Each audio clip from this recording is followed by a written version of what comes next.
Welcome in everyone and welcome to the Cup of Tea channel. So if you've clicked this video, you're wanting to hear my thoughts and opinions on the recent Diablo 4 Gauntlet competitive leaderboard system that was introduced with patch notes 1.3.3. And the first question is it any good?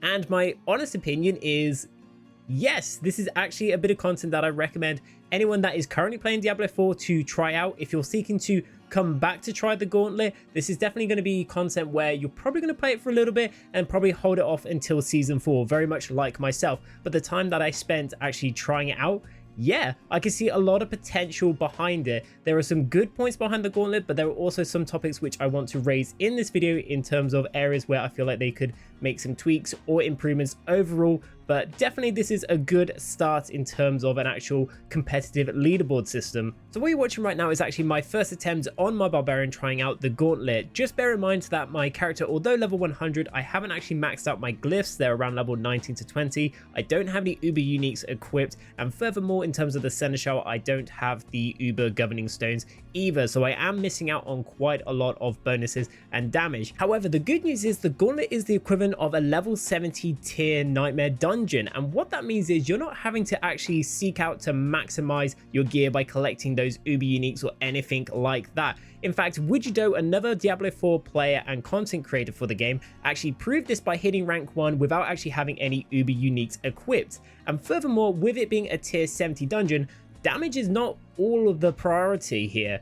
You actually want to be seeking out other stats, and a lot of players have been rolling a lot more movement speed, but another stat that you've actually seen a lot more popular now is shrine buff duration. So for example, when you kill a boss within the Gauntlet, it will actually drop a random shrine such as Blast Wave, Channeling, as well as others. But there's two main reasons why this stat has suddenly become hugely popular. Not only every time you kill a boss, a shrine will drop, meaning you're going to have a lot more uptime with the shrine effects, meaning you're going to have a high damage output and able to clear out mob packs very efficiently. But the second reason why is with the Gauntlet, 2 new shrine effects have actually released also, and this is something that I believe Blizzard do need to address and also fix, maybe even preventing this effect applying onto. There are 2 new shrine effects known as Pillar of Glory, in which provides you a score multiplier for its duration, as well as Pillar of Proving, which respawns all the enemies in the area. And the reason why this needs to be addressed is this stat alone actually applies onto the score increase, and if you're able to accumulate more points just because of a stat effect, a lot of people are naturally going to go, I need this stat into my build. And this further affects the line of people now have to start grinding and trying to seek after a perfectly rolled neck piece or boots just with shrine buff duration as well as movement speed. And in return, you're actually taking players away from the content, because now they're going to be busy trying to farm out this one piece of gear to try and have that upper advantage compared to other players. In fact, it's to the point I'm pretty sure every single build in Diablo 4 for the Gauntlet will have shrine buff duration. And even though you're providing a lot of variety for builds, you're also taking it away because people need that one stat on the item. Now, the next subject, you may be able to relate to this one. Potion seller, I'm going into battle and I want your strongest potions. My potions are too strong for you, traveler.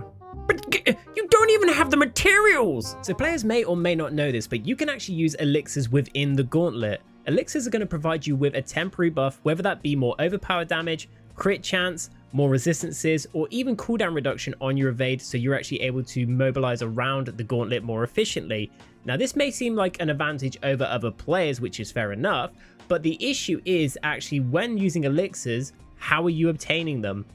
You have to farm the materials, so you actually have to draw yourself away from main content to go around the overworld picking flowers or picking herbs.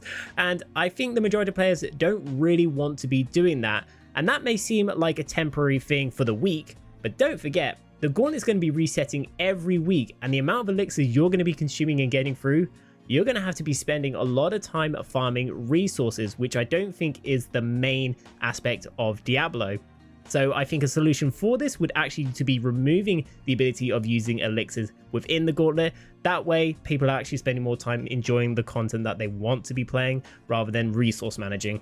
And now on to my next point, which is to do with the rewards that you get from the Gauntlet. So starting off first with the weekly caches. At the end of the week, you get rewarded with a cache, and if you end up in the Seal of the Worthy, you can actually have access to 925 item level gear.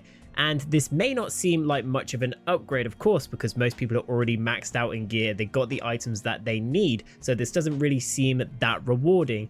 But let's not forget that the Gauntlet was actually delayed from its original release date.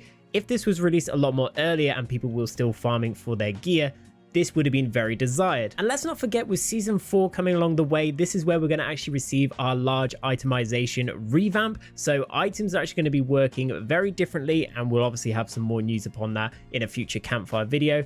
But also, everyone's going to be starting on fresh accounts. So the Gauntlet, even though they did say this is not the most efficient method to be farming your gear, this is definitely something you want to do on the side and get the rewards from that also. And obviously, caches aren't the main focus in terms of the rewards you can actually obtain through the Halls of the Ancients. That is just a side aspect of it. The main focus is obviously getting your name onto the leaderboard itself. For the week, if you manage to enter yourself for the top 1000, you can actually see your name there and flex on your friends. You can also earn some player portraits and additional rewards. For example, if you end up in the top 100, you can actually get a mount trophy. And then obviously everyone's main desire is the top 10, which your name will be forever sealed into the Halls of the Ancients, and that will permanently stick around even after that week of rotation is finished. And whilst we're on the topic of leaderboards, this actually links into my next issue, an issue that's been brought up with other players as well, and that's to do with players' privacy on the leaderboard. And what that essentially is, if a player has set their account to be private, which is completely their right, they are allowed to do that, but once it's on a leaderboard and it's private, you can't actually see what build they're running or zero information. It's just simply a name on the board. Fair enough, if we do come across an account that is public, you can actually see the build that they are using, but it's not actually showing you the build that they used to get that score that they currently have. It's actually a live feed of what they currently have on there and then at that very moment. So what the case could be, they could be using a completely different build for that run that they successfully got on the leaderboard for. They may be trying something out completely different or trying different content, and it will actually show those different skills that they currently have. So that could actually throw a lot of players off in terms of working out what build works best, but also players could actually be using that to throw off the competition as well, which would actually be quite interesting. But for in terms of that, I feel like the private stuff, that's fair enough. You can keep it private if you want.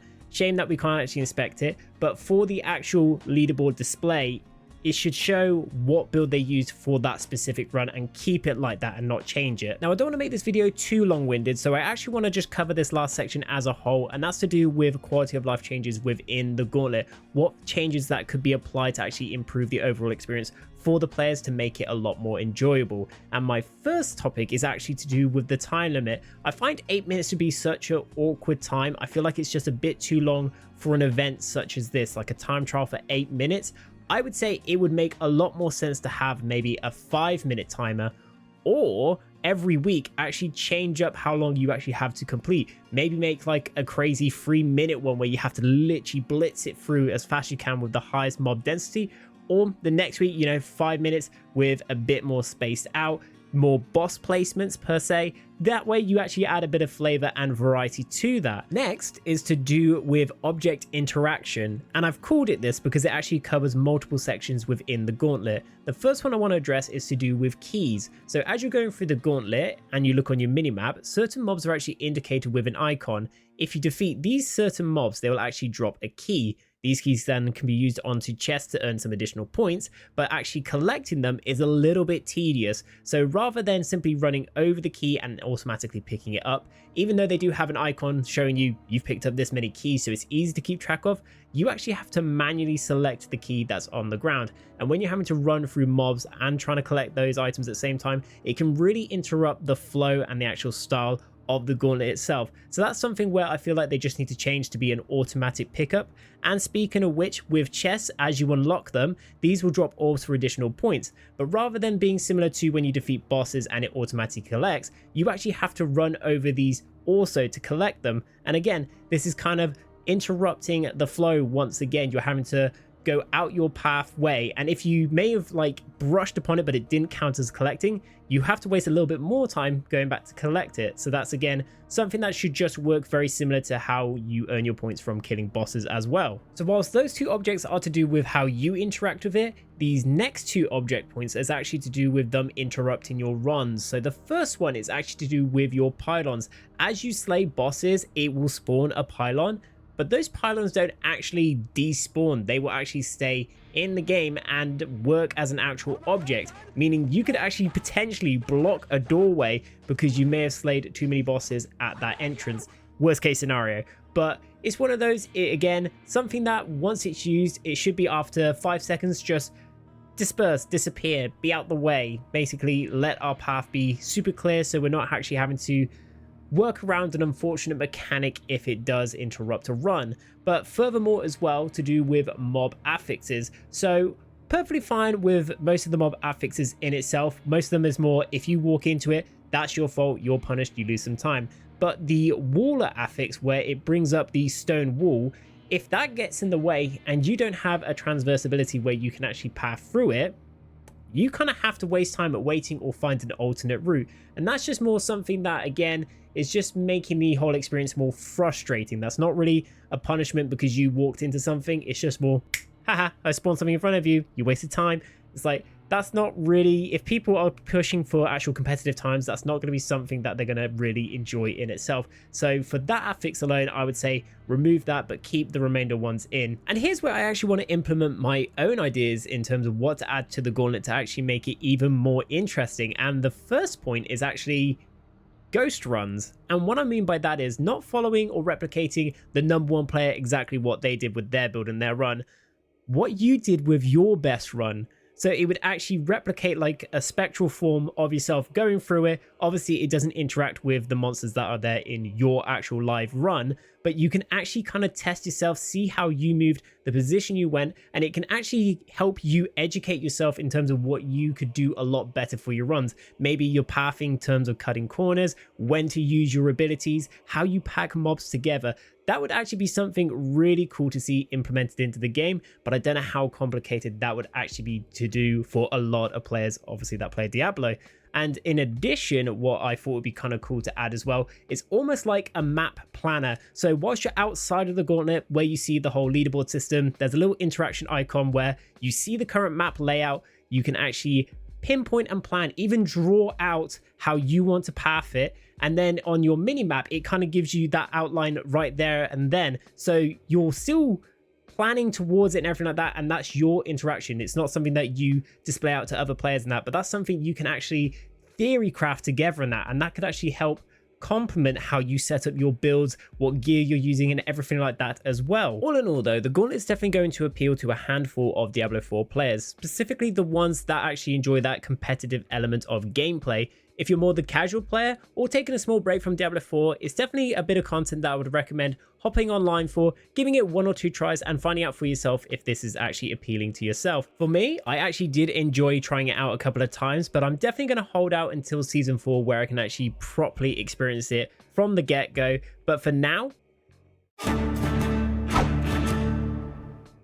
I'm a little occupied, but that's everything that I wanted to cover for this video right here. If you did enjoy it, don't forget to drop a like because it really does help my channel out, and even consider subscribing to my YouTube channel. And you can also find me streaming over on Twitch as well, over at twitch.tv/Cuppa__T. And until then, I will see you in the next video.